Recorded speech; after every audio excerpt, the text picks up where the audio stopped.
Le naufrage, c'est le mot qui m'est pas...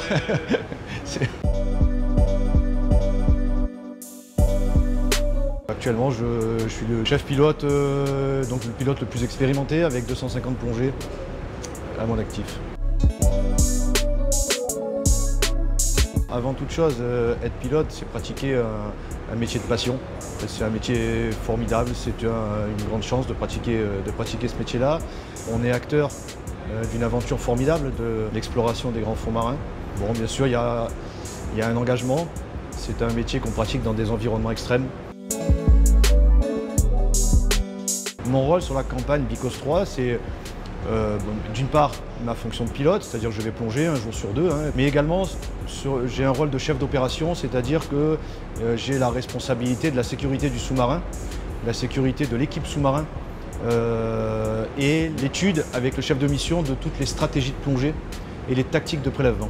Une des prérogatives également, c'est aux côtés du commandant de participer aux opérations de manœuvre. C'est un engin lourd qui pèse 18 tonnes. C'est une grosse opération de manutention.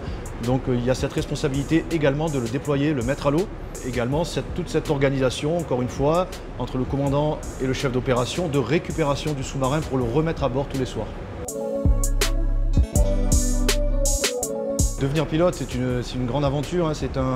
On n'a pas, enfin en tout cas en France, on n'a pas d'école. C'est un métier qu'on apprend en mer à l'occasion des différentes opérations, des embarquements.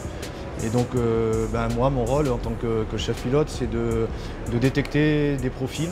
Donc on étudie un petit peu le profil psychologique des différentes personnes. On a besoin de gens stables, de gens qui gardent leur sang-froid. Et ensuite, il y a une formation de dextérité au pilotage également. Et tout cela prend entre 8 à 10 ans de formation, un petit peu au gré des embarquements, au gré des situations. Pour devenir pilote, il faut vivre une multitude de situations sur le front, d'environnements simples, environnements dangereux, environnements compliqués. Donc voilà, pour devenir pilote, il faut traverser cette longue formation. Folle, c'est peut-être pas le mot, mais les deux événements marquants, tout d'abord, c'est l'arrivée sur ces oasis sous-marins sont des événements qui marquent la vie d'un pilote. C'est un oasis de vie dans un univers abyssal vide et c'est marquant, c'est très beau et on est toujours en extase devant cette vie sur les grands fonds marins. Et on va dire à côté, dans un autre registre mais qui est très marquant pour un pilote, c'est la plongée sur épave.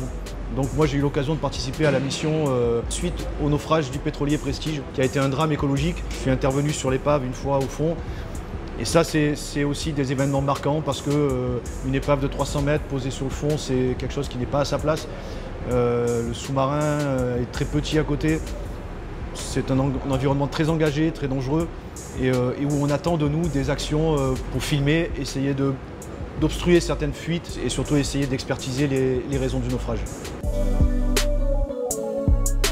Mon endroit préféré sur le navire, je dirais, c'est la plage arrière. C'est l'endroit où se côtoient toutes les populations du bateau. Les marins, les scientifiques, les personnels du sous-marin. Donc c'est un endroit d'échange et de mélange dans un environnement au milieu de l'océan. Et c'est un endroit très enrichissant d'échange.